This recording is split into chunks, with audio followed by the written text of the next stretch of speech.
काकांच्या प्रतिमेस माल्यार्पण करून आजच्या या सोहळ्यास सुरुवात करा.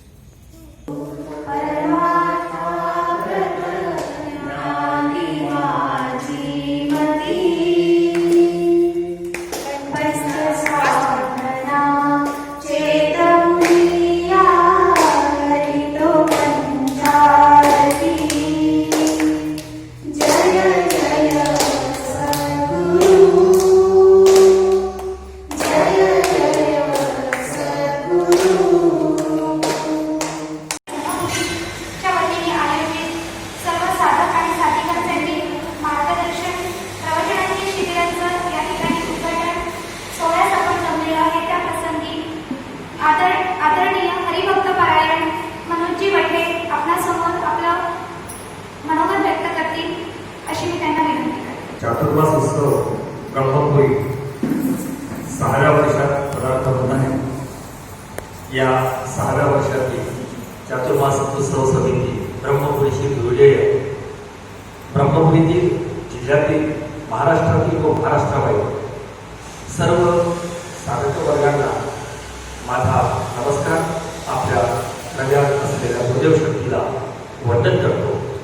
आजपासून आपली दरवर्षीप्रमाणे ही प्रवचनमाला सुरू होत आहे. आपण या प्रवचनमालेचा लाभ घ्यावा ही चातुर्मास उत्सव समितीच्या वतीने आपणास विनंती करतो. धन्यवाद. जय जय रघुवीर समर्थ. प्रचंड ज्ञान ऊर्जेचे शक्तीचे स्तोत्र श्री विठ्ठल श्री गुरु आदरणीय परमपूज्य डॉक्टर काका यांच्या चरणी नमस्कार करते. आज दिनांक 19 सप्टेंबर 2020 रोज शनिवारपासून चातुर्मास उत्सव समिती ब्रह्मपुरीच्या वतीने आयोजित प्रवचनांची माला आपण गुंफित आहोत. गत 4 वर्षांपासून म्हणजेच 2015 सालापासून श्री विठ्ठल मंदिर ब्रह्मपुरी येथे आषाढी एकादशी झालेल्या ईश्वराच्या संकल्पानुसार श्री गुरु परमपूज्य डॉक्टर काका यांच्या आशीर्वादाने व अनुमतीने ब्रह्मपुरीतील आदरणीय गुरुमाऊली हरिभक्त परायण सौ सविताताई खरवडे यांच्या मार्गदर्शनात चातुर्मासास सुरुवात झाली. यात पहिल्या वर्षी 11 मंदिरे, नंतर 15 मंदिरे आणि मागील वर्षी ब्रह्मपुरी व परिसरातील 30 मंदिरांमधून अनुक्रमे ज्ञानेश्वरी, दासबोध, ग्रामगीता आणि यावर्षी तुकारामांचा गाथा या ग्रंथांचे पारायण व अभ्यास महाराष्ट्र, मध्य प्रदेश, छत्तीसगड आणि गुजरात या सर्व राज्यातील विविध शहरातील 140 मंदिरांमधून सुरू आहे. हा चातुर्मास म्हणजे त्या अनंत कोटी ब्रह्मांड नायकाच्या सर्व सत्तेचा आविष्कारच असे आमच्या आदरणीय हरिभक्त परायण सविता काकून समवेत सर्व साधक आणि साधिकांचा विश्वास आहे. या चातुर्मासांतर्गत अनेक आदरणीय अभ्यासू गुरुमाऊलींचे व साधकांचे विविध अभंगांवरील प्रवचनरूपी निरूपणे ऐकण्याचे महत् भाग्य आम्हा सर्व ब्रह्मपुरी वासियांना गत 4 वर्षांपासून लाभलेले आहे आणि हीच परंपरा आपण जोपासत यावर्षी सुद्धा दरवर्षीप्रमाणे परिवारातील अनेक ज्येष्ठ साधकांचे मार्गदर्शन शिबिरात लाभणार होते. परंतु कोरोनाच्या पार्श्वभूमीवर हे शिबिर आपण चातुर्मास उत्सव समिती ब्रह्मपुरीच्या YouTube चॅनलवर ऑनलाईन घेत आहोत आणि त्यातील प्रथम पुष्प आपणा सर्वांसाठी गुंफणार आहेत आदरणीय हरिभक्त परायण डॉक्टर ज्योत्स्नाताई पाटणकर. आदरणीय डॉक्टर ज्योत्स्नाताई पाटणकर यांचा अल्पसा परिचय असा. आदरणीय डॉक्टर ज्योत्स्नाताई ह्या रत्नागिरीस वास्तव्यास असून यांचे शिक्षण MD रेडिओलॉजिस्ट एक्स-रे असे आहे. आदरणीय हरिभक्त परायण डॉक्टर ज्योत्स्नाताई यांना श्री गुरु परमपूज्य डॉक्टर श्रीकृष्ण देशमुख उपाख्य परमपूज्य डॉक्टर काका यांचा अनुग्रह 1989 साली प्राप्त झाला. खरं तर 1988 सालापासूनच आदरणीय ज्योत्स्नाताईंनी परमपूज्य डॉक्टर काकांच्या विविध ग्रंथांचा अभ्यास करण्यास प्रारंभ केला आणि नंतर 2005 सालापासून परमपूज्य डॉक्टर काकांचे सर्व मोठे ग्रंथ यात पंचदशी या तत्वज्ञानपर शास्त्रीय ग्रंथाचे DTPचे संपूर्ण कार्य आदरणीय हरिभक्तपरायण डॉक्टर ज्योत्स्नाताईंनी सांभाळले आणि तेव्हापासून तो आजतागायत परमपूज्य डॉक्टर काकांच्या सर्व ग्रंथांचे प्रूफ रिडिंग्स आणि DDPचे कार्य त्या अतिशय उत्कृष्टरित्या सांभाळीत आहेत. आदरणीय हरिभक्तपरायण डॉक्टर ज्योत्स्नाताई ह्या अध्यात्मशास्त्रातील अनेक कठीण वाटणाऱ्या संकल्पना अगदी सहज, सोप्या आणि स्पष्ट करून समजावून सांगतात. याचा प्रत्यक्ष अनुभव आम्ही ब्रह्मपुरीकर गेली कित्येक वर्षे घेत आहोत. विवेक चूडामणी, आत्माराम, अपरोक्षानुभूती अशा विविध ग्रंथांचा ग्रंथाभ्यास करून घेण्यासाठी आदरणीय हरिभक्तपरायण डॉक्टर ज्योत्स्नाताई पाटणकर ब्रह्मपुरीस अनेक वर्षे येत आहेत. आणि आज सुद्धा आपण तुकाराम गाथेतील जो पहिला अभंग आहे, जो अतिशय महत्त्वाचा आहे, या अभंगाचा सार या प्रवचनातून समजून घेणार आहोत. आपण सर्वांना माहिती आहे की तुकाराम महाराज ज्यांना आपण जगद्गुरू असे म्हटलेले आहे, त्यांचा तुकाराम गाथा ज्यात विश्रांतीतून विश्रामाकडे जाण्यासाठी पंचम वेद सांगितलेले आहेत आणि त्यालाच तुकोपनिषद असे देखील सर्वजण म्हणतात. आणि परमपूज्य खंदारकर महाराज त्यास वेदांतातील तत्वज्ञान म्हणजे गाथा असे संबोधतात. त्या ग्रंथातील हा पहिलाच अभंग. समचरण दृष्टी विटेवरी साजिरी, तेथे माझी हरी वृत्ती राहू. आणि कण लगे माईक पदार्थ, तेथे माझे आर्त नको देवा. ब्रह्मादिक पदे दुःखाची शिराणी, तेथे दुश्चित जणी जडो देसी. तुका म्हणे त्याचे कळले आम्हा वर्म, जे जे कर्मधर्म नाशवंत. असा हा पहिलाच अभंग जो अतिशय महत्त्वाचा आणि गाथेतील संपूर्ण अभंगांचा सार या एका अभंगात आहे. आणि हा एक अभंग अभ्यासल्यास साधकास संपूर्ण गाथा अभ्यासल्याचा आनंद प्राप्त होतो. असा हा अद्वितीय अभंग ईश्वराचे खरे स्वरूप सांगणारा अभंग आहे. आणि हा अभंग आम्हा सर्वांना आदरणीय हरिभक्तपरायण डॉक्टर ज्योत्स्नाताई पाटणकर यांच्या प्रवचनातून त्या समजावून सांगतील अशी मी त्यांना विनंती करते. तत्पूर्वी ब्रह्मपुरीतील सर्व साधक वर्ग भजन सादर करतील आणि त्यानंतर त्या भजनानंतर लगेचच आदरणीय हरिभक्तपरायण ज्योत्स्नाताई पाटणकर या त्यांच्या प्रवचनास सुरुवात करतील अशी मी त्यांना विनंती करते. जय जय रघुवीर समर्थ.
गुरुर्ब्रह्मा गुरुर्विष्णुर्गुरुर्देवो महेश्वरः गुरुः साक्षात् परब्रह्म तस्मै श्री गुरवे नमः। मूकं करोति वाचालं पङ्गुं लङ्घयते गिरिं यत्कृपातमहं वन्दे परमानन्दमाधवम्।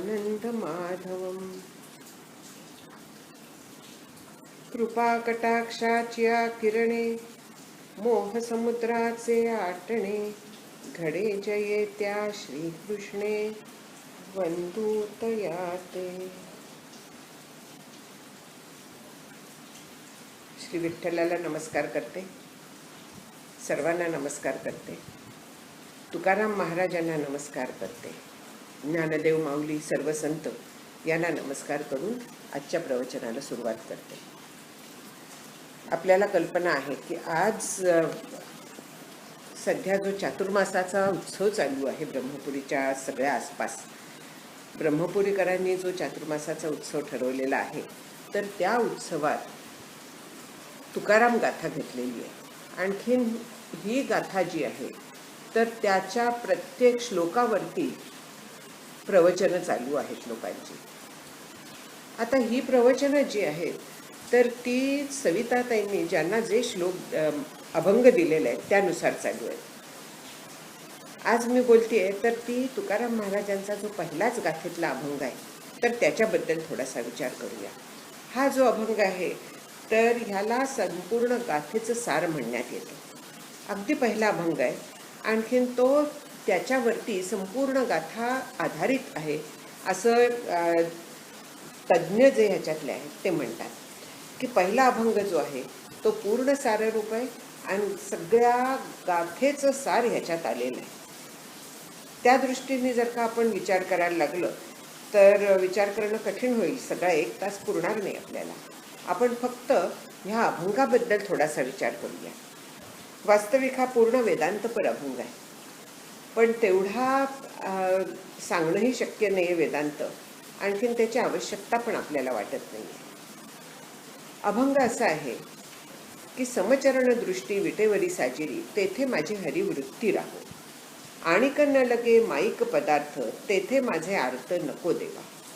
ब्रह्मादिक पदे दुःखाची शिराणी तेथे दुश्चित झणी जडो देसी। तुका म्हणे आम्हा कळले त्याचे वर्म जे जे कर्म धर्म नाशिवंत। आता अभंग जर का पाहायला लागलो आपण तर याच्यात म्हटलेलं आहे, पहिली जी ओळ आहे ती समचरण दृष्टी विटेवरी साजिरी तेथे माझी हरिवृत्ती राहो। तुकाराम महाराज इथे दृष्टी राहो म्हणत नाहीयेत, ते म्हणतात माझी वृत्ती राहो। आता समचरण आहेत, विठ्ठल आपल्याला माहिती आहे की विटेवरती उभा आहे, आणखीन दोन्ही पावलं त्याची समान आहेत। एक एक जर का पदाचा आपण विचार करायला लागलो, समान आहेत, समान म्हणजे काय आहे तर इथे समान हा जो शब्द आहे ह्याच्या बाबतीत कर्म उपासना किंवा कर्म आणि ज्ञान यांच्या बाबतीत समान आहे, किंवा सर्व भक्तांवरती त्याची समान कृपादृष्टी आहे असंही म्हणता येतं। आणि त्याचे समान चरण आहेत, म्हणजे तिथे कुठेही पार्शालिटी नाही आहे, तिथेच दोन्ही बाजू तोलामोलाच्या आहेत। इथे सगुण आणखीन निर्गुण असाही अर्थ करता येतो, दोन्ही समान आहेत। आणखीन चरण जे आहेत तर चरण हे नेहमी आपलं अधिष्ठानभूत म्हणण्यात येतात। आपल्याला कल्पना आहे की सद्गुरूंच्या चरणांची पूजा केली जाते, सद्गुरूंपेक्षा सुद्धा।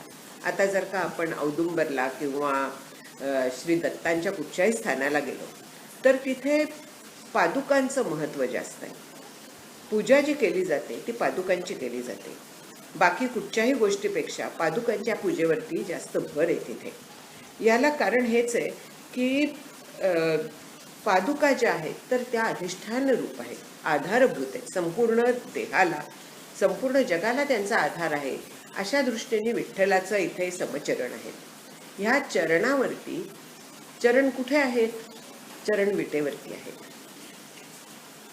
चरण आत्ता म्हटलं की अधिष्ठान रूप आहे। अधिष्ठान म्हणजे काय तर सगळ्या जगाचा आधार म्हणूया आपण, साध्या भाषेत बोलायचं तर सगळ्याचा जो आधार आहे तर तो त्यांचे चरण आहेत आणि त्या चरणांवरती माझी वृत्ती राहो. हे चरण कुठे आहेत? विटेवरती आहेत. आपल्याला कथेची कल्पना आहे की जेव्हा पुंडलिकाच्या भेटीला गेले, भगवान श्रीकृष्ण पुंडलिकाच्या भेटीला गेले. आता पुंडलिकाला भगवान स्वतः का भेटायला गेले? पुंडलिकाने स्वतःचं कर्म, जे कर्तव्य कर्म होतं ते इतक्या प्रेमाने, इतकं चांगलं केलं होतं. आईवडिलांची सेवा तो अशा पद्धतीने करत होता की त्याच्यामुळे विठ्ठलाला त्याला भेटायला स्वतः जावंसं वाटलं. इतकं सुंदर कर्म करणारा जो आहे तर त्याला मला भेटलं पाहिजे, मी स्वतः जातो, तो माझ्याकडे येत नाही, मी जातो त्याच्याकडे. अशा पद्धतीने विठ्ठल त्याच्याकडे त्याला भेटायला गेला. आता त्यावेळेस स्वतः विठ्ठल आलात म्हटल्यानंतर स्वागत तर करायला हवं. आणखीन पुंडलिक तर आईवडिलांची सेवा करण्यात गुंतलेला होता, म्हणून त्यांचं स्वागत करण्यासाठी बहुतेक आषाढाचे वगैरे दिवस असावेत, कारण त्या काळात त्यांनी तिथे चिखल लागू नये म्हणून वीट ठेवली अशा पद्धतीने कुठेही सांगतात, किंवा कुठे असं सांगतात की त्यांनी सत्कार म्हणून केवळ वीट त्यांच्यासमोर ठेवली की तू ह्याच्यावरती उभं राहा. बसायला द्यायला त्यांना काही नव्हतं, वेळ नव्हता, म्हणून केवळ वीट दिली आणि विठ्ठल आनंदाने त्याच्यावरती उभे राहिले. उभे राहिले कसे? एका विटेवरती त्या दोन्ही पाय ठेवायचे, म्हणजे जवळजवळ समचरण असे उभे राहिले. ते दोन्ही हात कमरेवरती ठेवले. आपण वाट बघताना कमरेवरती हात ठेवतो की नाही, तर तसे विठ्ठलांनी कमरेवरती हात ठेवले आणि ते पुंडलिक मोकळा व्हायची वाट बघायला लागले. आता आपल्याला माहिती आहे, मला वाटतं तुकाराम महाराजांचाच अभंग आहे की कारे पुंड्या मातलासी उभे केले विठ्ठलासी. विठ्ठलाला त्यांनी उभं केलं. आणखी नुसतं उभं नाही केलं तर युगे 28 उभं केलं, पूर्ण उभं केलं. आणखीन त्या ह्याच्यात विठ्ठल उभा राहिला. आणखीन पांडुरंगाने पुढे वर मागितला की आत्ता जसा तू उभा आहेस तसा तू कायम उभा राहा, सगळ्या भक्तांच्यासाठी तू इथे उभा राहा. त्याप्रमाणे विठ्ठल तिथे उभा राहिलेला आहे. आता हे विटेवरती उभा राहिला ह्याला आणखीन थोडासा विचार करता येतो. एक म्हणजे संसाराचा वीट आल्याशिवाय त्या विटेवरच्या विठ्ठलाचं आपल्याला दर्शन होणं शक्य नाही.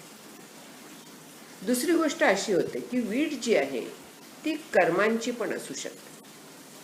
कर्मांचा पाया आहे. कर्मांनी मोक्ष मिळत नाही हे अगदी सत्य आहे. केवळ कर्मांनी कधीही मोक्ष मिळणार नाही, कारण कर्म केली जातात आणि जे जे केलेलं असतं तर ते कधीतरी नाश पावणारच आहे.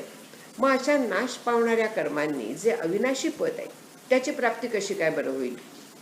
म्हणून केवळ कर्मांनी प्राप्ती होणार नाही, पण त्या कर्मांनी आपली परमार्थाच्यासाठी तयारी होते, ज्ञानाचा अधिकार येतो. आणखीन शंकराचार्यांनी सांगितलं, श्रुतींनी सांगितलेलं आहे की ज्ञानात एव तू कैवल्यम.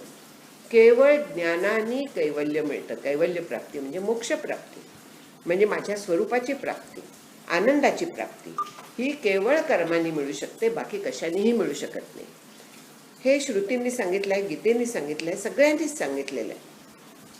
आणि म्हणून या सगळ्याला अधिकार येण्यासाठी निष्काम कर्म, ज्याला आपण कर्मयोग असं म्हणतो, त्याचं आचरण महत्त्वाचं आहे. आणि हे आचरण केल्यानंतर त्या ज्ञानाचा अधिकार येतो. म्हणजे काय होतं? जेव्हा आपण निष्काम कर्म करायला लागतो, निष्काम म्हणजे कसलीही अपेक्षा न बाळगता, मी जे काय करते त्याच्यातनं मला अमुक एक गोष्ट मिळावी अशी अपेक्षा नसते. जे काही असेल ते सगळं स्वीकार्य असतं. अशा ह्याच्यातनं जी जी कर्म केली जातात तर ती कर्म माझं चित्त शुद्ध करतात. चित्त शुद्ध करतात म्हणजे काय आहे?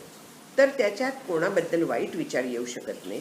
त्याच्यात मन शांत व्हायला लागतं, कसली हुरहुर लागत नाही, टोचणी लागत नाही. ह्याला मन आपलं शांत झालं, शुद्ध झालं असं म्हणता येतं. आणि निष्काम कर्म केलं, अपेक्षारहित कर्म केलं की हे आपोआपच घडत असतं. कारण जिथे अपेक्षा असते तिथे अपेक्षाभंगाचं दुःख असतं, आणि जिथे अपेक्षा असते तिथे त्या गोष्टी मिळाल्या नाहीत तर मग त्रास होतो. ज्याच्यामुळे मिळाल्या नाहीत त्याच्याबद्दल आपल्याला राग येतो, संताप येतो. म्हणजे गीतेमध्ये आपल्याला एक सांगितलंय बघा की ध्यायतो विषयान पुंसः संगस्तेषुपजायते संगात संजायते कामः कामात क्रोधोभिजायते क्रोधात भवति सम्मोहः सम्मोहात स्मृतिविभ्रमः स्मृतिभ्रंशात बुद्धिनाशो बुद्धिनाशात प्रणश्यति. म्हणजे सुरुवात जी होते तर ती ध्यायतो विषयान पुंसः पासून होते.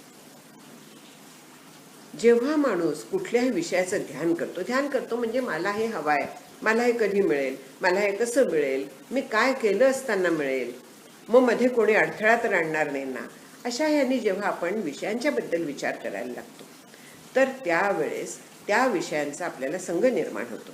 आणि संग निर्माण झाला की त्याचे संस्कार मनावरती उमटायला लागतात. संस्कार उमटले की त्याच्या पाठीमागे तो माणूस जायला लागतो. कधी मिळेल म्हणत येन केन प्रकारेण कसंही मला मिळवायचंच आहे अशी त्याची एक होऊन जाते मानसिक प्रक्रिया.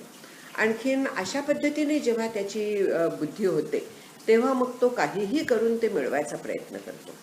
असं जेव्हा मिळवायचा प्रयत्न करतो तेव्हा मग एक एकदा नीती न्याय गुंडाळून ठेवले जातात, त्याचा अधःपात होतो.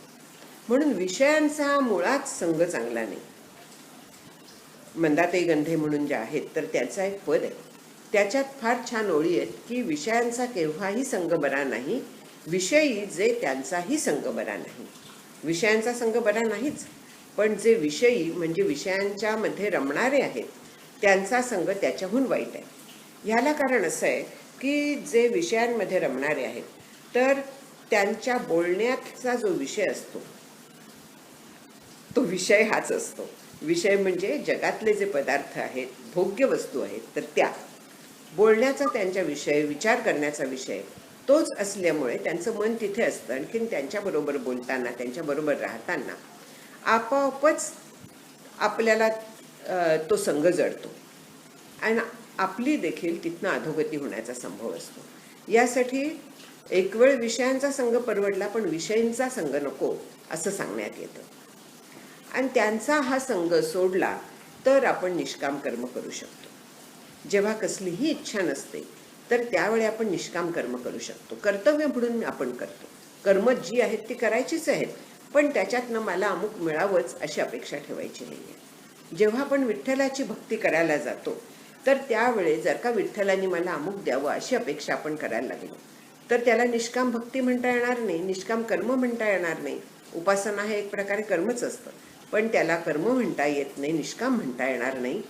आणखीन ते सकाम झालं की देव काय म्हणतो की तुला हे गोष्ट हवी आहे ना, घे तू, आता तुझा आणि माझा संबंध नाही. म्हणजे देवाला जर का आपल्याला मिळवायचं असलं तर त्याच्याशी संबंध प्रस्थापित करायला हवा. आणि जर का आपण केवळ त्यांनी दिलेल्यावरती समाधान मानायला लागलो, त्यांनी दिलेल्या विषयांवरती समाधान मानायला लागलो तर देवाचा आणि आपला संबंध राहणार नाही आहे, त्याचं नातं जुळणार नाही आहे आपल्याशी. म्हणून त्याच्याबरोबर जो संबंध प्रस्थापित करायचा तो देवाणघेवाणीचा असू नये, तो असावा तो केवळ प्रेमाचा असावा. देव हा केवळ प्रेमाचा विषय हवा, केवळ भक्तीचा विषय हवा, तरच त्याच्याशी खरी भक्ती होते. म्हणजे त्याच्याबरोबर एकरूपता येते. नाहीतर एकरूपता शक्य नाही आहे, देव भेटणं शक्य नाही आहे. तुकाराम महाराजांचाच अभंग आहे की देव शोधाया गेलो देवची होऊ न ठेलो. आता देव शोधाया गेलो म्हणजे कुठचीही गोष्ट जेव्हा शोधायला जातो तर तेव्हा त्याचा आपल्याला ध्यास लागतो. आणि त्याचा ध्यास लागल्यामुळे आपण अखंड त्याचा विचार करायला लागतो. त्याचा जेव्हा अशा कुठच्याही गोष्टीचा ध्यास लागतो, तोच आपण विचार करायला लागतो, तर त्यावेळेस आपोआप आपलं मन तदाकार होऊन राहतो, त्याच्या आकाराचं होऊन राहतं. त्याचा संस्कार मनावरती उमटायला लागतो. सतत तो संस्कार उमटला की त्याची प्राप्ती व्हायला वेळ लागत नाही. हे साधं उपासनेचं तत्व आहे की जेव्हा आपण अशा पद्धतीने विचार करतो तर तेव्हा त्याचा हा परिणाम होतो. पण आपण अखंड त्याचा विचार करत नाही. अनुसंधान जर का ठेवता आलं, महाराज जे इथे म्हणतात की तेथे माझी हरी वृत्ती राहो. वृत्ती राहो म्हणजे माझं अंतःकरण तिथे राहो. अंतःकरण आणखीन वृत्ती. वृत्ती ज्या आहेत तर त्या 4 सांगितलेल्या आहेत. मन, मनोवृत्ती, बुद्धिवृत्ती, चित्तवृत्ती, अहंकार वृत्ती. वृत्ती म्हणजे अंतःकरणात जेव्हा काही बदल होतो, फेरफार होतो. फेरफार होतो म्हणजे अंतःकरण जेव्हा त्या विषयाबद्दल विचार करायला लागतं, त्या विषयाच्या मागे जातं. थोडक्यात शांत अंतःकरणावरती तो तरंग उठतो, तेव्हा त्याला वृत्ती म्हणतात. आणि ही वृत्ती आपल्याला कुठचंही ज्ञान करून देते. विचार जो असतो त्यालाही वृत्तीच म्हणतात. तिथेही अंतःकरणात बदल होतो. शांत अंतःकरणावरती विचाराचा तरंग उमटतो. हा जो तरंग आहे हा विषयाच्या आकाराचा न उमटता तो हरीच्या आकाराचा उमटायला पाहिजे, म्हणजे हरीच्या विषयात उमटायला पाहिजे. म्हणून महाराज म्हणतायत की ही जी समचरण दृष्टी विटेवरी साजिरी आहे, तेथे माझी हरी वृत्ती राहो. ही समदृष्टी जी आहे ती एक प्रकारे परब्रह्माचं आपल्याला स्मरण करून देते. विठ्ठल जो आहे ते हे परब्रह्म विटेवरी असा सगळ्यांची खात्री आहे. आता जर का आपण ईश्वराचा विचार करायला लागलो तर ईश्वर हे एक तत्व आहे. आणखीन ईश्वराची आपल्याला सरळ उपासना करता येत नाही. ते निराकार आहे, सगुण असलं तरी सुद्धा. पण त्याच्या अवतारांची आपल्याला उपासना करता येते. ब्रह्माची आपल्याला उपासना करता येत नाही. ब्रह्म अनुपास्य आहे असंच सांगितलेलं आहे. याला कारण ते निर्गुण, निराकार, निरवयव, म्हणजे त्याला रूप नाही, आकार नाही, गुण नाहीत असं असल्यामुळे त्याच्याबद्दल आपण विचार कसा करायचा, काय करायचा हा प्रश्न येतो. विठ्ठल जरी समचरण असला, म्हणजे सगुण निर्गुण दोन्ही रूप असला, तरी त्याच्या निर्गुण रूपाची आपल्याला उपासना करता येत नाही. त्याच्या सगुण रूपाची आपल्याला उपासना करता येते. पण तुझं सगुण म्हणू की निर्गुण रे, सगुण निर्गुण ऐकू गोविंद रे, हेही आपल्याला म्हणणं लक्षात ठेवायला लागतं. किंवा तुकाराम महाराजांचेच आणखीन जे काही काही अभंग आहेत की सगुणाची शेज आणि निर्गुणाची बाज, म्हणजे सुख देणारं जे आहे ते सगुण आहे. शेज म्हणजे गादी, ती आपल्याला सुख देते, आरामात झोपवते. केवळ बाजेवरती, निर्गुणाच्या बाजेवरती आपण झोपायला गेलो तर ती आपल्याला टोचते, आपल्याला ती त्रासदायक होते ती. याच्यासाठी ते सगुण आणखी निर्गुण हे दोन्ही आहे. आधारभूत जे आहे ते निर्गुण आहे, म्हणजे सगुणाला आधार निर्गुणाचा आहे हे न विसरता ते समचरण जे आहे तिथे लक्ष ठेवायला पाहिजे. सगुण निर्गुण हे दोन्ही आहे. आणखीन त्या रूपाच्या ठिकाणी माझी वृत्ती राहो अशी प्रार्थना केलेली आहे.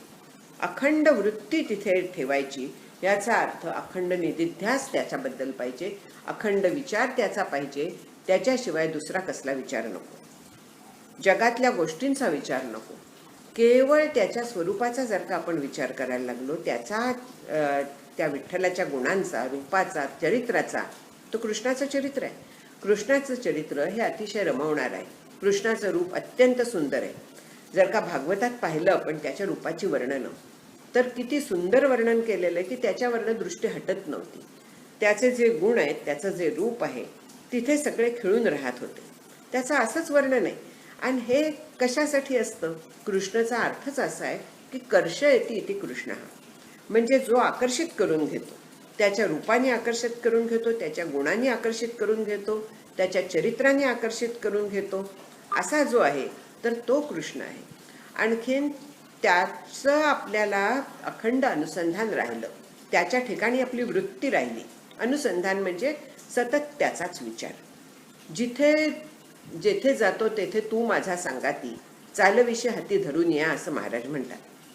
आता प्रत्यक्षात तो आपल्याला चालवतोय का हाताला धरून घेऊन जातोय का? तसा तो नेत नाहीये. पण जर का माझी खात्री असेल की माझ्याबरोबर विठ्ठल आहे, कारण माझ्यामध्ये विठ्ठल आहे. जे जे मी बघतेय, जे जे देखे भूत, ते ते जाणीजे भगवंत, हा भक्तियोग निश्चित जाण माझा, असं माऊली म्हणतात. म्हणजे प्रत्येक ठिकाणी आपण विठ्ठलाला जर का पाहायला लागलो तर आपल्याबरोबर विठ्ठल अखंड आहे की नाही? जडाजडी अंशी रहाटे जे सरसी, ते चेतनागा तुझसी लटिके नाही, म्हणून माऊली म्हणतात.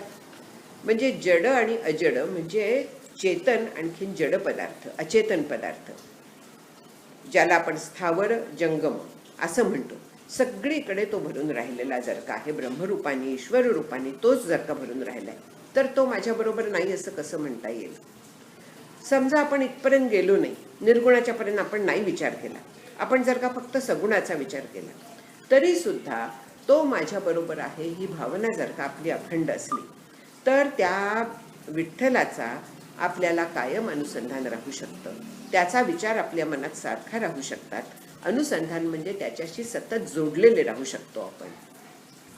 त्याला निदिध्यास असं दुसरं नाव आहे. म्हणजे केवळ त्याचा ध्यास लागलेला आहे. म्हणून तिथे वृत्ती राहणं हे महत्त्वाचं आहे. तिथे शरीराने राहणं महत्त्वाचं नाही आहे. त्याच्याजवळ जर का आपण देवघरात जाऊन बसलो अखंड, आपलं शरीर त्याच्याजवळ राहील. पण आपलं मन जर का दुसरीकडे जायला लागलं तर शरीराने तिथे बसून काहीही उपयोग नाही आहे. अगदी तासनतास तिथे बसलं, आणखीन मन जर का विषयात धावत असलं तर तिथे बसण्याचं केवळ शीण येणार आहे, त्याचा उपयोग काडी मात्र होणार नाहीये, हे लक्षात घ्यायचं. पण कामं करत असताना जर का आपण आपली वृत्ती त्याच्याजवळ ठेवली तर जे आपल्याला मिळेल ते प्रत्यक्ष विठ्ठलच मिळेल, प्रत्यक्ष तो श्रीकृष्ण मिळेल, प्रत्यक्ष आपल्याला देव मिळेल. इतकंच नाही तर देवाचं जे मूळ रूप आहे, ब्रह्मरूप आहे, तर ते देखील आपल्याला मिळून जाईल, कारण तद्रूपता येईल आपल्याला. हे खूप महत्त्वाचं आहे. याच्यासाठी समचरण दृष्टी विटेवरी साजिरी सुंदर आहे. सगुण रूप सुंदर आहे, निर्गुण रूप तर सुंदर आहे, म्हणजेच आनंद रूप आहे. जे जे आनंद असतं तर ते सुंदर असतं, पवित्र असतं. सौंदर्यात पावित्र्य आहे. म्हणून समचरण दृष्टी विटेवरी साजिरी, तेथे माझी हरी वृत्ती राहो, असं तुकाराम महाराज आपल्याला सांगतात. इथे सगुण निर्गुण हा जो विचार आहे हा वेदांतात खूप स्पष्टपणे सांगितलेला आहे, जास्त सांगितलेला आहे. आपण तिथे फार विचार करत नाहीये. वृत्तीने काय होतं, भक्ती साध्य होते. आणि दुसरं, आपले जी जन्माला आपल्या कारण आहे ते आपल्या स्वरूपाचं विस्मरण आहे. मी कोण आहे हा जो विचार आहे, माझं स्वरूप काय आहे, मी देह आहे का, मी मन आहे का, मी बुद्धी आहे का, हा जो विचार आहे, तर ह्याबद्दल आपल्याला काय नक्की मी आहे हे कळतं. मी देह असणं शक्य नाहीये. कधीतरी हा देह नव्हता, कधीतरी आज आहे, कधीतरी तो जाणार आहे. कोणाचा देह राहिलाय, कोण अमरपट्टा घेऊन आलेला आहे, कोणीच नाही. पण तरी देखील इथे जे म्हटलेलं आहे की वृत्ती जी आहे तर ती त्याच्या ठिकाणी जर का राहिली तर आपण आनंदरूप होऊ, सच्चित आनंदरूप होऊ, म्हणजे ब्रह्मरूप होऊ, म्हणजेच अमर होऊ. हे त्याच्याबरोबर अखंड जर का संधान बांधलं आपण तर त्याचा उपयोग आहे. आणखीन मनाने त्याचा विचार करायचा, बुद्धीने त्याचाच निश्चय करायचा, माझ्या स्वरूपाचा. मी कोण आहे, मी देह नाही आहे, मी मन नाही आहे. मुकुंदराजांनी विवेक सिंधूमध्ये म्हटलेलं आहे की तू म्हणतोयस की मन तुझं आहे, माझे मन म्हणतोसी, तरी तू मन कैसे नी. म्हणून त्यांनी प्रश्न विचारलाय की माझी बुद्धी मला दगा देते काय, माझी बुद्धी हल्ली चालत नाही. आपण अनेक पद्धतीने म्हणतो, माझं चित्त रमत नाही. इथे माझं आपण म्हणतो, आणि मग माझं जे आहे ते मी असणं शक्य आहे का? माझं घर आहे, माझं घर म्हणजे मी आहे का? माझा चष्मा आहे, हा माझा चष्मा म्हणजे मी आहे का? तसा माझा देह म्हणजे मी असणं शक्य नाही. देह कधीतरी जाणार आहे. बुद्धी काय, मन काय, गाढ झोपेत कुठे जातात, नाहीसे होतात ना. मग जे कधी नाहीसं होतं तर ते कायम असणारं ब्रह्म कसं असेल, ईश्वर कसं असेल? म्हणून हे सगळे मी नाहीत, हे लक्षात घ्यायला लागतं. आणखीन समचरण जे आहेत, सगुण निर्गुण जे आहे, इथे अविद्या निवृत्ती होते, म्हणजे मी कोण आहे हे कळतं. हा जो अखंड अनुसंधान आहे, फक्त हे अनुसंधान विठ्ठल हा समचरण आहे, ब्रह्मरूप आहे, हे जाणून करायला लागतं. हे न जाणता जर का केलं तर आपण केवळ मूर्तिरूप विठ्ठलाच्या जवळ राहू. न जाणता कोटीवरी साधने केली परोपरी, तरी मोक्षाचा अधिकारी होणार नाही, असं समर्थ सांगतात. म्हणजे जे काय आपण करतोय तर ते जाणून केलं पाहिजे. जाणून भक्ती केली दासाची आवडे देवा अत्यंत, म्हणूनही त्यांनी सांगितलंय की जाणून भक्ती केली म्हणजे ज्ञानपूर्वक भक्ती केली. कसलं ज्ञान?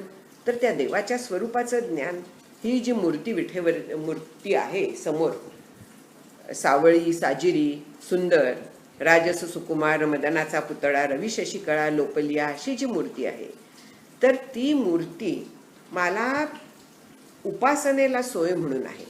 पण वास्तविक त्याचं जे स्वरूप आहे तर ते ब्रह्मरूप आहे, आणि तेच माझं स्वरूप आहे. हे जर का आपल्याला लक्षात आलं, आणखीन हे लक्षात ठेवून आपण वृत्ती त्याच्या ठिकाणी ठेवली, तर आपली अविद्या नष्ट होते, आपली भक्ती सिद्ध होते. आता आपण म्हणू की मी तर भक्ती करतेच आहे, त्याचं रोज पूजा करते, सगळं करते, आणि मग भक्ती करत नाही असं कसं होईल? म्हणून मी भक्ती करतेच आहे. आणि मी जर का भक्ती करते तर असं कसं काय म्हणताय की त्याची भक्ती सिद्ध होईल? म्हणून भक्तीची जी व्याख्या आहे की विभक्त नव्हे तो भक्त ही आहे. म्हणजे जो विभक्त आहे देवापासून त्याला भक्त म्हणता येत नाही. मी भक्त ऐसे म्हणावे आणि विभक्तपणेची भजावे, हे अवघेची जाणावे विलक्षण, असं समर्थ म्हणतात. म्हणजे जेव्हा मी भक्त असं मी म्हणते तेव्हा मी देवरूप झालेली असली पाहिजे. याच्यासाठी भक्तीमध्ये गौणी आणि परा असे दोन केलेले आहेत भाग. गौणी भक्ती म्हणजे जी आपण उपासना करतो, ज्याला आपण भक्ती समजतो, ती वास्तविक उपासना आहे. आणि ही उपासना जी आहे तर ह्याला गौणी भक्ती किंवा उपासना रूप भक्ती म्हणतात. आणि तिच्या साह्याने आपल्याला पराभक्तीपर्यंत म्हणजे देवाशी एकरूप होईपर्यंत जायला लागतं. सगुणाचे आधारे निर्गुण पाविजे निर्धारे, सारा सार विचारे संत संगे म्हणून सांगितलंय. त्याच्यासाठी विचार हे साधन आहे. संतांचा संघ असला म्हणजे संत आपल्याला विचार समजावून सांगतात. चातुर्मासाचा हा मोठा उद्देश आहे की संतांचे विचार आपल्यापर्यंत पोचतात. म्हणून त्या समचरण दृष्टी विटेवरे साजेरी असा जो हरी आहे, जो माझं अज्ञानाचं हरण करतोय, जो माझ्या दुःखांचं हरण करतोय, असा जो हरी आहे, तिथे त्या हरीच्या ठिकाणी माझी वृत्ती राहून दे. माझं मन अखंड तिथे जडलेलं असून दे. चित्त त्याच्या ठिकाणीच असून दे, त्याच्याशिवाय चित्तात दुसरा विचार नको. पुढे ते म्हणतात की आणिक न लगे माईक पदार्थ, तेथे माझे आर्त नको देवा. म्हणजे त्या विठ्ठलाशिवाय, त्या परब्रह्माशिवाय मला दुसरा कुठचाही पदार्थ नको. कारण जे काही पदार्थ आहेत ते सगळे माईक आहेत. माईक म्हणजे मायेचे असलेले. याचा अर्थ असा आहे की जे कधी असतात कधी नसतात. माईक म्हणजे असा अर्थ नाहीये की काहीतरीच आहे, नाहीच आहे, असा नाहीये त्याचा अर्थ. तर त्याचा जो अर्थ आहे तर तो माईक म्हणजे अखंड, जे कधी असतं कधी नसतं पण मध्येच दिसतं, त्याला माईक म्हणतात. उदाहरणार्थ मृगजळ आत्ता दिसतंय मला कारण दुपार आहे, पण सकाळी ते नव्हतं, संध्याकाळी नसणार आहे. ते खरं आहे का? मग त्याच्यातनं मला पाणी मिळणार आहे का? त्याच्यातनं मला काहीही मिळणार नाही. आणि असं असल्यामुळे ते जे मृगजळ आहे तर त्याला माईक किंवा मिथ्या असा शब्द आहे. आणि असं जे असतं त्याला बाधयोग्य असा दुसरा शास्त्रीय शब्द आहे. बाधयोग्य म्हणजे जे मिथ्या आहे, जे खरं नाहीये, आत्ता दिसत असलं, त्याचा वापर करता येत असला तरी देखील ते खरं नाहीये. म्हणून असे माईक पदार्थ जे आहेत ते मला नकोत. तर समचरण दृष्टीवाला जो विठ्ठल आहे, जो सत्य आहे, तुकाराम महाराज एके ठिकाणी म्हणतात की सत्य तू सत्य तू सत्य तू विठ्ठला. म्हणजे तू तिन्ही काळात आहेस, सच्चिद आनंद रूप आहेस, असा तू सत्य आहेस, म्हणजे कायमचा आहेस, नित्य आहेस, असा तूच एकटा आहेस. आणि अशा ठिकाणी माझी वृत्ती राहून दे. माईक पदार्थांच्या ठिकाणी माझा आर्त नको. आर्त नको म्हणजे आत्यंतिक इच्छा नको. माझी इच्छा नकोय तिथे. प्रारब्धाने इच्छा होणार आहे, प्रारब्ध जे आहे ते माझ्या मनात इच्छा उत्पन्न करणार आहे, पण त्याच्या मागे जायचं की नाही, त्या इच्छेचा पाठपुरावा करायचा की नाही, हे मला ठरवता येतं. हा मला निर्णय घेता येतो. आणि असा जर का मी निर्णय घेतला, त्या माईक पदार्थांच्या मागे गेले नाही, तिथे माझं आर्त राहिलं नाही, आर्ततेने मी जर का फक्त त्या हरीच्या ठिकाणी गेले, तर मग माझं जे अज्ञान आहे ते तो हरी हरण करेल. आणखीन मग काय देईल त्याच्याबद्दल? मला अखंड आनंद देईल, मला सच्चित आनंदरूप करेल. म्हणजे माझी मरणाची भीती गेली, कारण मी सद्रूप होणार आहे, मी कायम असणार आहे, ब्रह्मरूपाने मी कायम आहेच, पण हे मला माहीत नाही आहे. आणि हे माहीत नसल्यामुळे मी या विषयातनं सुख शोधायला जाते, पण ते तिथे नाही आहे. आणि त्याच्याच बद्दल महाराज पुढे म्हणतात की ब्रह्मादिक पदे दुःखाची शिराणी, तेथे दुश्चित झणी जडो देसी. आपण बघतोय राजकारणात काय चालतं. एका खुर्ची मागे किती जण असतात, अनेक लोकांना ती खुर्ची हवी असते, ते पद हवं असतं. आता सगळ्यात मोठं जे पद आहे ते ब्रह्मदेवाचं पद आहे. त्या ब्रह्मदेवाच्या पदाशी देखील माझी वृत्ती जाऊन देऊ नकोस, असं इथे तुकाराम महाराज सांगतायत. ते ब्रह्मदेवाचं पद आहे तिथे सुद्धा नको, कारण ती दुःखाची शिराणी आहे, ती कधीतरी जाणार आहे. ब्रह्मदेवाचा पद जरी जगाच्या बरोबर जाणार असलं, प्रलयाबरोबर जाणार असलं, तरी देखील ते जाणार आहे. आणि ब्रह्म म्हणून जे आहे, परब्रह्म जे आहे, जे ब्रह्मतत्व आहे, जे विठ्ठल तत्व आहे, ते कायम आहे, ते जाणार कधीही नाही आहे. आणि तिथे कितीही जरी जण गेले तरी सगळ्यांना ते सामावतं, कारण सगळ्यांचं ते स्वरूप आहे. आणि असं असल्यामुळे तिथे मी जाओ, ह्या ब्रह्मादिक पदे म्हणजे जगातले प्रत्येक पदार्थ तिथे येतो. वैराग्याची व्याख्याच आहे की ब्रह्मलोकापर्यंतच्या प्रत्येक पदार्थाबद्दल जेव्हा, म्हणजे जे मला आवडतात अशा प्रत्येक पदाबद्दल जेव्हा वैराग्य निर्माण होतं, वैराग्य म्हणजे असलं तरी चालेल, नसलं तरी चालेल, मला हवंच यातला च जातो. हवं नाही, नसलं ठीक आहे, आता येणारं ते येई नका, जाणारं ते जाई नका, अशा पद्धतीने तिथे वृत्ती होते. आणि ही वृत्ती होणं हे महत्वाचं असतं. म्हणून ब्रह्मादिक पदे जी आहेत ती दुःखाची आहेत, ती कधी असतात कधी नसतात. आणि म्हणून मला तिथे एक क्षणभर सुद्धा माझं तिथे चित्त जाऊन देऊ नको, ते दुश्चित होऊन देऊ नको. दुश्चित्त म्हणजे जागेवरनं ढळून दुसरीकडे गेलेलं, चुकीच्या जागी गेलेलं, असं माझं चित्त दुश्चित्त होऊन देऊ नकोस. तर माझं चित्त कायम हरीच्या ठिकाणी, माझी वृत्ती कायम हरीच्या ठिकाणी राहो. ब्रह्मदेव काय किंवा बाकीची सगळी पदं काय, आपल्याला आपलं साधं कुटुंबातलं पद सोडवत नाही. सून घरात आली तरी मी सगळ्या चाव्या तिच्या हातात देत नाही, कारण मला माझं पद हवं असतं. मी घरातली करती आहे आणि माझ्या म्हणण्याप्रमाणे सगळं झालं पाहिजे असं मला वाटत असतं. म्हणजे जेव्हा मी इथपर्यंत घट्ट धरून बसले संसाराला, तर अशा परिस्थितीत मला जो व्यापक कार्य आहे तो मिळणार आहे का? जेव्हा मी संकुचित राहते, जेव्हा मी थोड्याशाच ह्याच्यात राहते, तेव्हा व्यापक हरीची प्राप्ती मला होणं शक्य नाही आहे. आणि याच्यासाठी त्या सगळ्या दुःख देणाऱ्या पदांवरती माझी वृत्ती जाऊन देऊ नको, म्हणून तुकाराम महाराज इथे प्रार्थना करतात. ब्रह्मादिक पदे दुःखाची शिराणी, तेथे दुश्चित जडो देशी. अजिबात माझं चित्त तिथे जाऊन देऊ नको. मी तुला प्रार्थना करतोय की माझं चित्त कायम तुझ्या ठिकाणी राहो, माझी वृत्ती तुझ्या ठिकाणी राहो. जगातल्या कुठच्याही पदार्थांच्या ठिकाणी, मग ते कितीही चांगले असोत, माझी वृत्ती राहायला नको. इथे विवेक आलेला आहे, वैराग्य आलेलं आहे. जे मी म्हटलं की संपूर्ण गाथेमध्ये जे सांगितलेलं आहे, तर ते ह्या पहिल्या अभंगात आहे.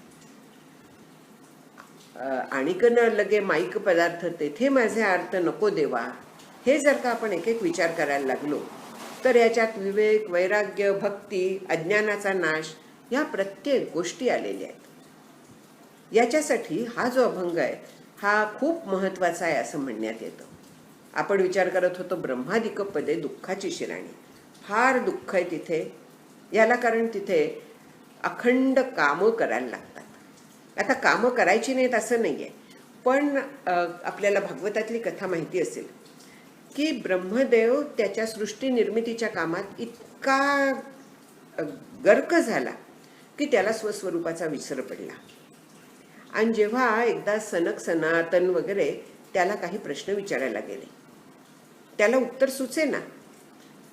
भगवान विष्णूंना हे लक्षात आलं आणि त्यांनी हंस रूपाने तिथे गेले आणि त्यांच्या प्रश्नांची उत्तरं दिली. आता वास्तविक ब्रह्मदेवाला हे ज्ञान आहे, तो ईश्वरच आहे. त्याने रजोगुणाचा स्वीकार केल्यामुळे तो अखंड काम करत असतो. पण ह्या अखंड कर्मामुळे त्याला स्वरूपाचा विसर पडला, त्याला ज्ञानाचा विसर पडला. म्हणून ह्या अशा पदांच्या ठिकाणी जिथे मला स्वरूपाचा विसर पडेल, जिथे मी माझ्यापासून दूर जाईन, माझ्या आनंदरूप स्वरूपापासून मी दूर जाईन, कर्मामध्ये अडकेन, अशा ठिकाणी माझं चित्त तू जडून देऊ नकोस. प्रार्थना करतायत की माझं चित्त अशा कुठेही जगातल्या कुठच्याही गोष्टींवरती जडून देऊ नको देवा. माझा अर्थ केवळ तुझ्या ठिकाणी असावं, दुसरं मला काहीही नको. आणि न लगे माईक पदार्थ, दुसरं काहीही नकोय मला, मला केवळ तू पाहिजे. माझी वृत्ती अखंड तुझ्या स्वरूपाशी जडून दे. तुका म्हणे म्हणे त्याचे कळले आम्हा वर्म, जे जे कर्म धर्म नाशवंत.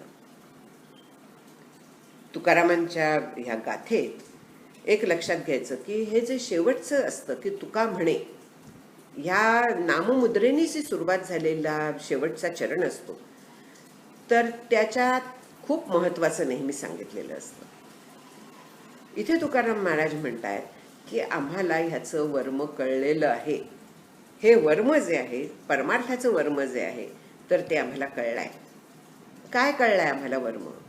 की जे जे कर्म धर्म नाशिवंत, हे जे सगळं आहे, कर्म जे आहे ते नाशिवंत आहे. मगाशी आपण विचार केला थोडक्यात की कर्म जे आहे ते आपण करतो, म्हणजे कोणीतरी कर्म करतं, क्रिया असते तिथे. आता क्रिया शाश्वत आहे का? जो कर्म करतोय ती व्यक्ती शाश्वत आहे का? बरं, त्यांनी जे उत्पन्न केलेलं आहे ते तरी शाश्वत आहे का? कर्म करून जे काही निर्माण केलं जातं, जे काही केलं जातं ते शाश्वत आहे का? यातली कुठलीही गोष्ट शाश्वत नाही आहे. मग अशा ह्याच्यात हे जे कर्म केलेलं आहे, जे जे म्हणून कर्म आहे, तर ते नाशिवंतच आहे. ब्रह्मदेवानी एवढं सगळं विश्व निर्माण केलं, पण विश्व सुद्धा नाशिवंत आहे की नाही? विश्व नाशिवंत आहे, त्याचा कधीतरी प्रलय होणार आहे. अखंड बदल होत आहेत त्याच्यात, आणि ज्याच्यात बदल होतात तर ते ब्रह्म असू शकत नाही, कारण ब्रह्म अविकारी आहे. अविकारी म्हणजे कसलाही विकार नाही, ह्याचा अर्थ कसलाही बदल नाही आहे त्याच्यात. ते जसं आहे तसंच आहे, पूर्ण व्यापून आहे, ते नाही अशी कुठेही जागा नाही आहे. आणि धर्म पण नाशिवंत म्हणतात ते. आता धर्माने चालावं, धर्म फार महत्वाचा आहे, हे सगळं खरं आहे, पण तरी धर्म पण नाशिवंत म्हणतात. आता धर्म म्हणजे काय? धर्माच्या बऱ्याच व्याख्या आहे की ज्याने धारण केलं जातं, जो आपल्याला सांभाळतो धर्म आहे, हा धर्म सुद्धा नाशिवंत आहे. याला कारण असं आहे की धर्म सिंधू म्हणून एक ग्रंथ आहे, किंवा श्रुती आणखीन स्मृती, या स्मृती ज्या आहेत तर त्या धर्मग्रंथ आहेत. म्हणजे प्रत्येक युगामध्ये कसं चालावं, कसं वागावं हे सांगितलेलं आहे. कलियुगासाठी पाराशर स्मृती म्हणजे व्यासांनी लिहिलेली जी आहे तर ती स्मृती आहे. आणखीन त्याच्यात कलियुगात काय होणार आहे हे सांगितलेलं आहे. कलियुगात माणसाने कसं वागावं हे सांगितलेलं आहे.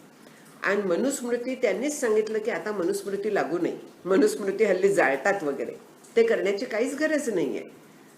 खुद्द व्यासांनी सांगितलेलं आहे की मनुस्मृती आता बाद झालेली आहे, ती त्या कृतयुगासाठी होती. आज आता कलियुगामध्ये त्यांची स्मृती ही योग्य आहे. पाराशर स्मृती ज्याला म्हणतात, किंवा व्यासांनी लिहिलेले, पराशर ऋषींचे पुत्र म्हणून ते पाराशर, त्यांनी जी लिहिलेली आहे स्मृती, स्मृती म्हणजे धर्मग्रंथ, तिथे त्या त्या काळात कसं वागावं ह्याच्याबद्दल सांगितलेलं असतं. आणखीन तो धर्म आहे. आपण जो सर्वसामान्यपणे पूजा वगैरे करतो, किंवा बाकी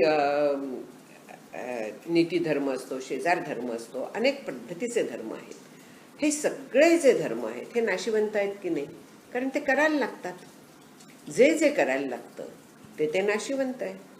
आज धर्म आहे, उद्या धर्माची व्याख्या बदलू शकते की नाही सांगा?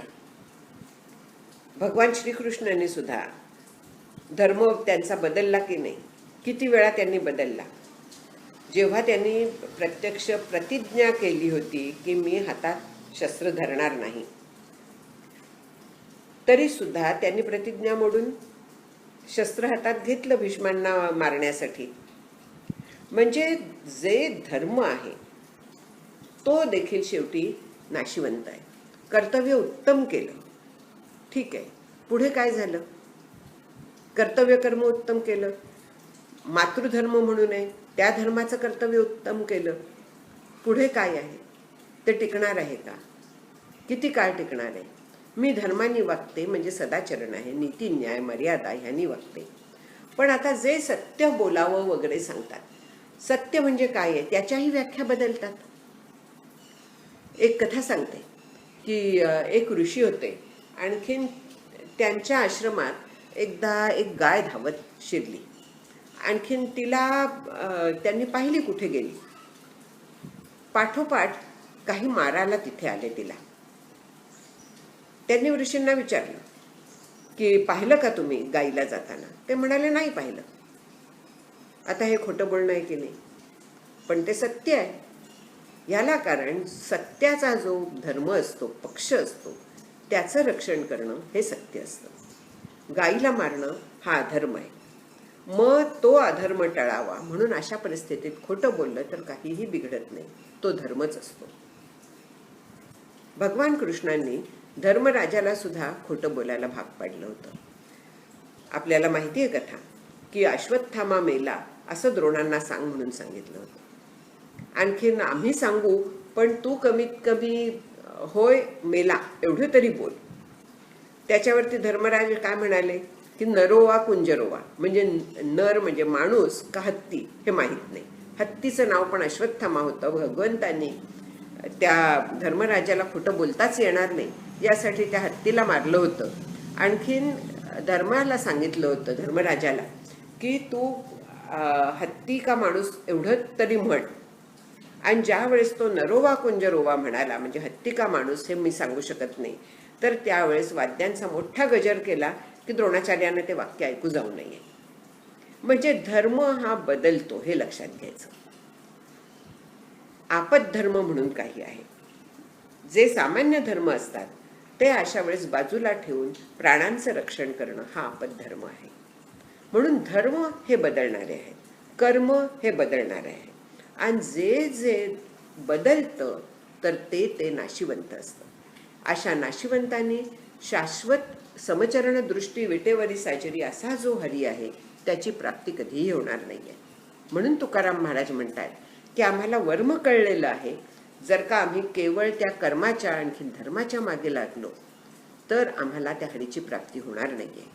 हरीच्या प्राप्तीसाठी आम्हाला हरीचाच विचार केला पाहिजे, दुसरा कसलाही विचार करून चालणार नाहीये. तेथे माझी हरिवृत्ती राहो, अखंड त्या हरीच्या ठिकाणी माझी वृत्ती राहून दे. दुसरे कुठचेही माईक पदार्थ मला नकोयत. जगातले सगळे विषय जे आहेत तर ते नाशिवंत आहेत, ते दुःख देणारे आहेत. जरी तात्पुरतं सुख देतात वाटलं तरी अंती त्यांनी दुःख मिळत असतं. कितीही भोग भोगले तरी त्यातनं एकतर प्रकृती बिघडते. प्रकृती बिघडत नसली तरी देखील ते गेल्याचं दुःख असतं, संपल्याचं दुःख असतं. त्याच्याशिवाय दुःखाच्या शिवाय तिथे काहीही नाहीये. तात्पुरतं सुख मिळतं. म्हणून माईक पदार्थ नकोत मला देवा.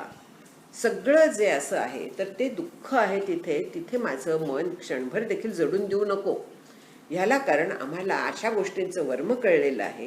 ह्या ज्या सगळ्या गोष्टी आहेत, कर्म जे आहे, जे धर्मसुद्धा हे सगळे नाशिवंत आहेत. कारण ते बदलतात, युगाप्रमाणे बदलतात. युगधर्म म्हणून आहे, युगाप्रमाणे हे सगळे बदलतात.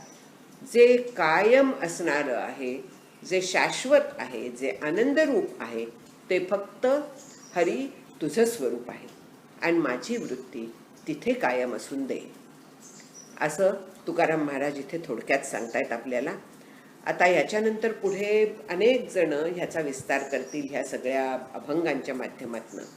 पण हा पहिला अभंग जे मी मगाशी म्हटलं की सगळ्या गाथेचं सार ह्याच्यात सामावलेलं आहे असं म्हणतात.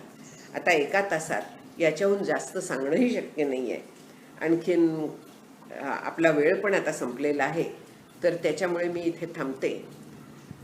ह्या सगळ्या ब्रह्मपुरीच्या लोकांनी सुरू केलेल्या चातुर्मास उत्सवाला शुभेच्छा देते माझ्या. नमस्कार.